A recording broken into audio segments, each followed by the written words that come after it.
Welcome to Stories from the Roof from RoofersCoffeeShop.com, where we tell the stories of roofing professionals from around the globe. Hello, everyone. My name is Megan Ellsworth here at RoofersCoffeeShop.com, and I am back for a Stories from the Roof podcast. I love these. It's so great to hear everyone's experiences in roofing, how they got to be here, because once you're here forever. So today I'm with Cheryl Chapman. Hi, Cheryl. How are you doing? I'm good. How are you doing? I'm doing well. Excited to hear your story. So let's just dive right in and have you introduce yourself and tell us a little bit about you. Sure. So Cheryl Chapman, Empire Roofing. I office out of our Fort Worth office. I'm the GM here. I've been in roofing for about 22 years. So forever. I was thinking about that this morning and I'm like, oh my gosh, I'm so old. um, I know. yes. Uh, Experienced. yes, experience. That's the word, experienced. So yes, I've been in the industry for a long time. My parents started Empire Roofing in 1982.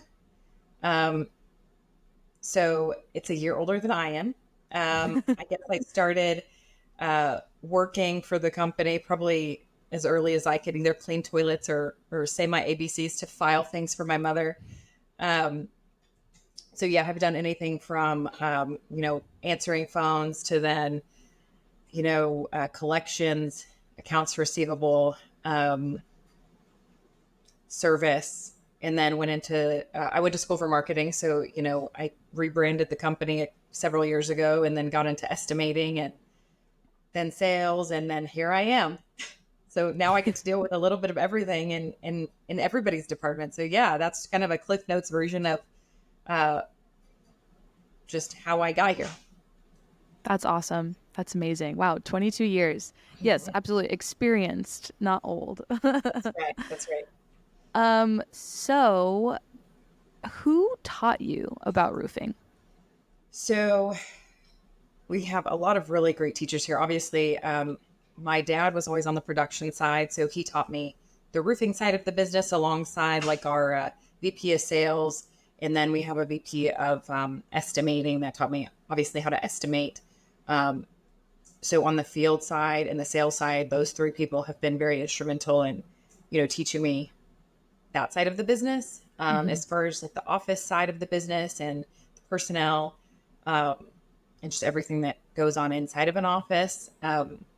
Obviously, my mother attributed to that big time and just kind of watched her over the years, kind of what she did and how she handled different situations. So I would say all in all, those few people, but throughout the years, I mean, there's been several amazing men in the industry that have really taken me under their wing and just like encouraged me to get involved in MRCA or NRCA, to really learn about the technology that's coming out and just roofing in general, and kind of just encouraging me to have a voice and to be at the table. So I mean, there's so many great people in the industry, so I don't think I could be where I am today without everybody.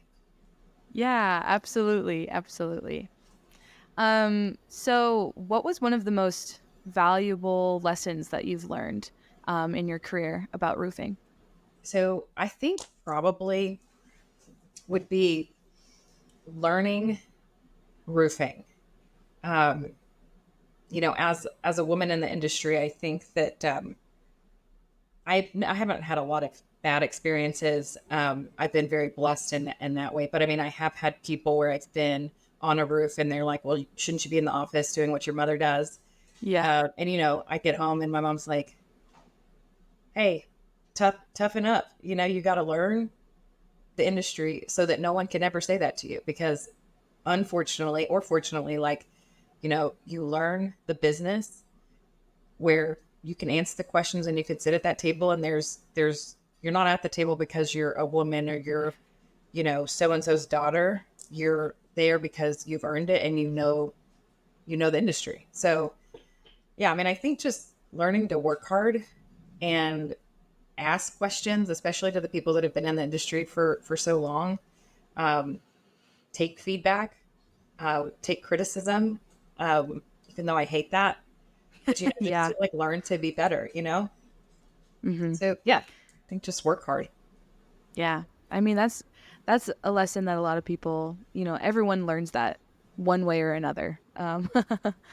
It's a roundabout kind of thing. So I love this question because I think it's really interesting to look back on your past and say maybe I wouldn't do anything differently, and maybe I would. So, if you were to go back and start at the beginning of your career, would you do anything differently? Um, Hard hitters. yeah, you know what? Honestly, I don't think that I would. Hmm. I've really enjoyed everything that I've done. In my introduction, I kind of went through all of the different jobs that I've had.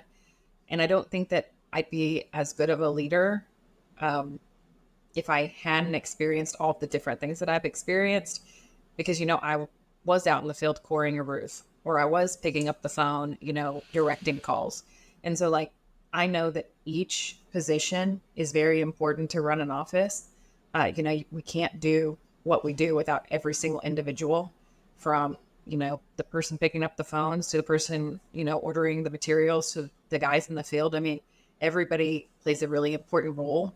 And so really just, yeah, I don't think that I would change anything. Just, I think I've been very blessed for sure.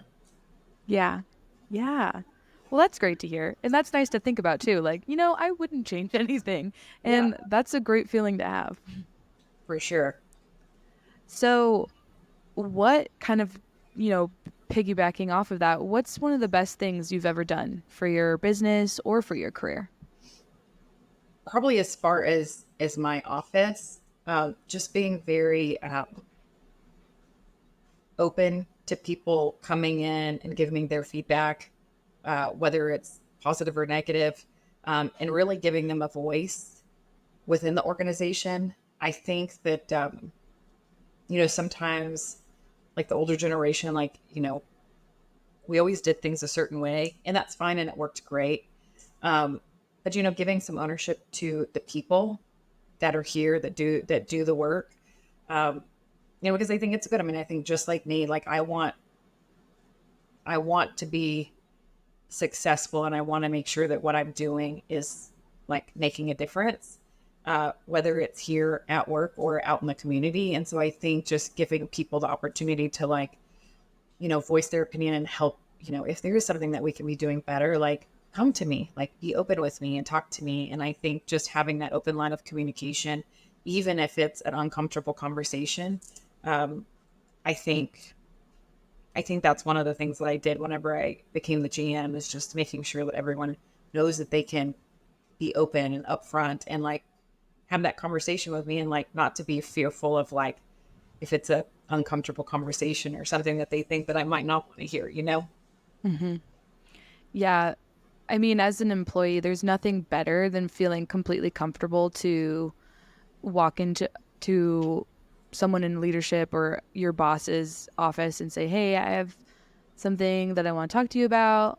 And it might still be hard, but they know that nothing bad is going to come from it. Right. That's so great, and so good on Yeah. you for doing that. Well, yeah. Oh, I mean, and I think we're in a generation where, you know, we need to be having these conversations, and we need to make sure that people have a voice. Um, Absolutely. Now, is every single time someone comes in here with an idea, I'm like, yeah, that's what we're going to do. Like, no, but, like, I Yeah. think that it's good that, like, they have the opportunity to come and, like, voice that opportunity. And most of the time, I'm like, sure, let's try it. Why not? Yeah. Like, an idea or a solution, then to not come to me with anything, right? Yeah, absolutely. Yeah, to not be afraid to do so. Yes. Yes. Um, in one word, kind of actually this kind of goes with that, but in one word, describe the most important trait in an employee or a coworker. Dedicated, one word, right? One word.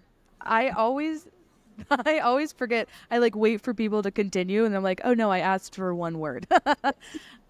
Dedicated. Yes. Love that. Do you want to expand a little bit on it? Sure. I mean, I think that I think it's so easy nowadays for people just to, like, give up and quit. I mean, Mhm. even marriage. I mean, like, it's acceptable to, like, get in a marriage, and then if, like, you don't get along, you can just get out of it. Whereas, like, Mhm. and I'm not super old, but, you know, I remember when there was a time where like you got married and like you really, really had to work at it and like getting a divorce was not an option. And I feel like we're in an era where people are so quick to just quit. Like if something goes wrong, you're like, oh, I'm just going to go try something else. And so I think like employees that are dedicated and that are loyal, like we're not perfect. Nobody's perfect. There's not one person in this entire world that's perfect. And so like, hey, let's try to make the place better. And like work at that instead of like one thing going wrong and like you hit the road. And so like, I've been very blessed with extremely loyal and dedicated employees. And I think it makes a difference in like just the culture and just like really our success. Yeah. Yeah. So true. I mean, that it really is true. I think especially like going through a global pandemic, it just has changed people. And so finding that dedication in coworkers and employees is really nice and refreshing a lot of the time. For sure. Yeah. So I know your dad and your mom have both been your boss at one point or another. So hopefully they're not listening to this, but the best boss, who's the best boss you've ever had and what did they teach you? I think it would depend on when in my life and what I was doing. Ooh, Because, yeah. there were definitely times where I could say one boss was better than another boss at any given time. Hmm. And then there was some times where it's like, oh, this boss was very awful and they really pushed me. So Hmm. both of my parents pushed me. And I didn't always like that. But I think now that I'm an adult and actually running the business, I'm like, oh, well, that's probably why. Yeah. Because I get the respect, or at least I think I have the respect of the people that have been here because they saw that like it wasn't just handed over. Hmm. So the best boss, I mean, I think that, like I said, I mean, I think every single boss that I've had has been a really good boss. I don't think that I can pinpoint just one of them being like the best ever because it depends. It really depends on the season. Um, if I pick one time in my life, I've always had more than one boss, right? Yeah.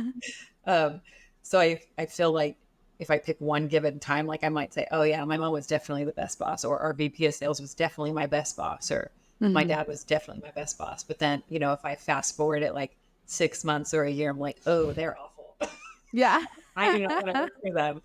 Um, so I just think like, and I think it's with anything, like you always have times in your career and in your life where, those relationships of your leaders, like you just don't always see eye to eye. And there's always going to be some type of conflict at some level at some point in your life. And I think you just have to, either have that tough conversation or you have to just be able to like continue to go on and do your job and be respectful and figure out how to deal with it. Right.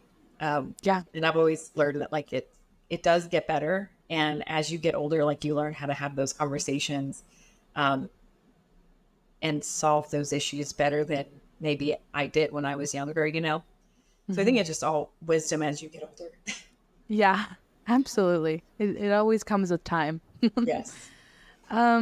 So we're gonna pivot here. This episode today is sponsored by Johns Manville, a great manufacturer with great products. How important is a relationship with your manufacturer, someone like Johns Manville? Oh, it's very important. Hmm. It's very important because, our clients look to us to be the expert. And so we have to make sure that we're keeping up with the trends of all of the different types of materials. We have to make sure that uh, they are working and they're not failing. We have to make Yeah. sure that we're able to give a good warranty. Um, and if a problem comes up, like we need to be able to fix the issue, whether it's workmanship or on the manufacturer side, and like those good relationships are definitely helpful. And so we want to make sure that we have good working relationships with everybody, so that if a problem ever arises, which on occasion they do, even if you're really a really good contractor, they're going to come up, or a really good manufacturer, they're going to come up. But I think just having that great relationship so that you can fix the problem and make sure the client is happy. Yeah. Yeah, absolutely. How important is ongoing training, and continuing education to you, and how does, your manufacturer help with that? So I think it's very important. We obviously want to make sure that the guys in the field are trained to apply whatever system that we're trying to install. Hmm. I was at NRC last week, and I want to say that there's over a million different systems between all of them. Wow. Which is in RoofNav. Yeah, I think it's in RoofNav, and like that's crazy to me. And so whenever you think about that, um, our guys really have to know different systems and they have to know how to apply them. So I think it's really important to make sure that they have the training that they need to install the system that you've sold to the client. So continued education is crucial, and here at Empire we make sure that like we're staying up to date with all of the new trends, and the new applications of all the manufacturers. So no, super important. Yeah. Yeah. Relentless sun, torrential rain, severe heat, and cold. Commercial roofs face no shortage of extremes, and the true test of any roofing system is how it stands up to these conditions over a long lifespan. The Johns Manville PVC formulation has proven itself time and again, protecting airports, manufacturing facilities, educational buildings, stadiums, and retail structures across the continent, and continuing to pass the test of time. Johns Manville offers one of the most comprehensive guarantees in the roofing industry. That's the advantage you can expect from a long-time, dependable leader with the financial backing of Berkshire Hathaway. So, just a few questions left. This has gone by so quickly, but what makes you smile when you think about your job? The people, for sure, the people. Yeah, I love that. I love Yeah. that. I How mean, long have you been in this position at Empire? April of 2019, Amazing. so a couple years. Yeah. So they're your people, and they were before, but now they're like your people. They're my people. Yes, I love all of them, and yeah, everybody's like my. I feel like everybody's my family. Um, and I was just talking to someone earlier. It's like it's great, but then you have like when they're happy, you're happy. When they're sad, you're sad. So it's like sometimes it's like get you, but Yeah. I wouldn't have it any other way. Yeah. That's beautiful. I love that.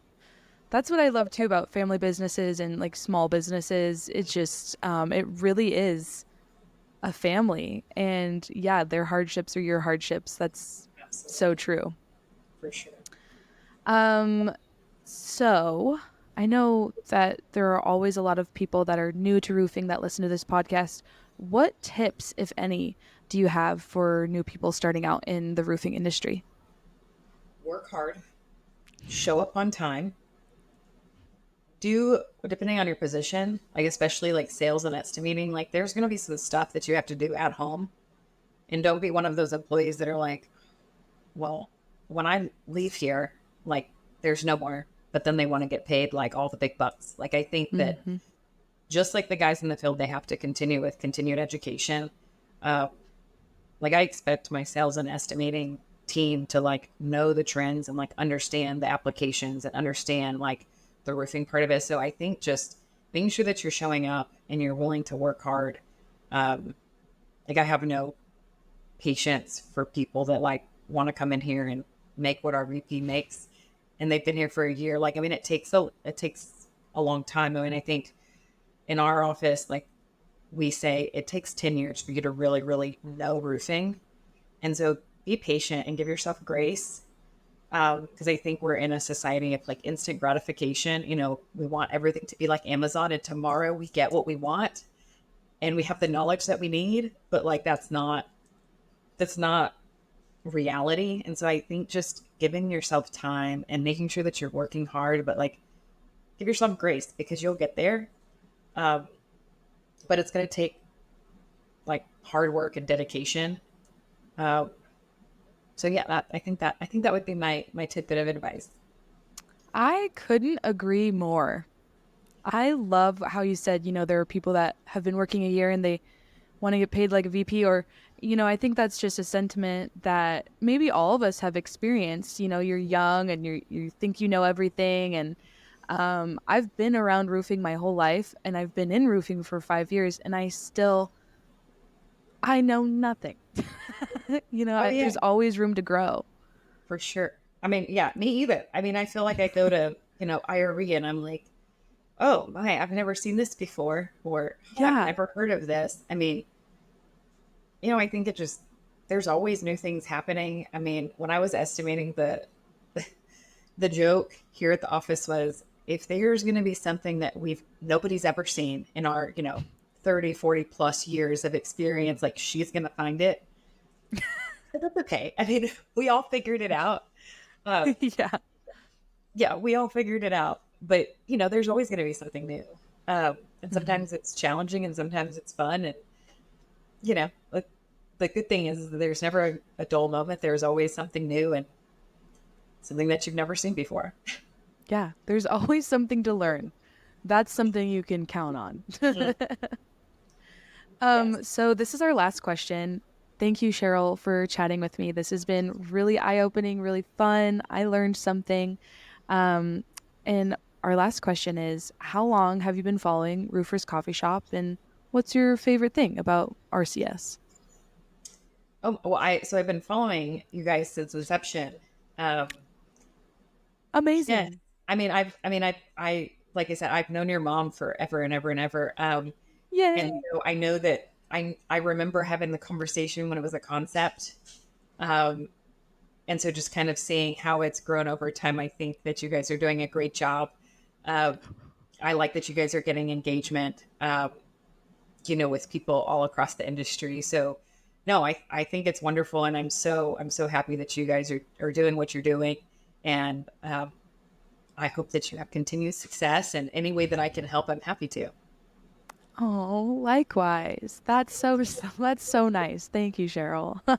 That's so kind. For everyone out there listening, go to RoofersCoffeeShop.com. You can find the Empire roofing directory on there, as well as the Johns Manville directory, to learn more about Empire, Cheryl, and Johns Manville. Go check it out. Go look at the classifieds, and we'll be seeing you next time on Stories from the Roof. Cheryl, thank you so much. This has been a blast. You're welcome. Yes, thank you. Thanks for listening to Stories from the Roof from RoofersCoffeeShop.com. Make sure to subscribe and leave a review.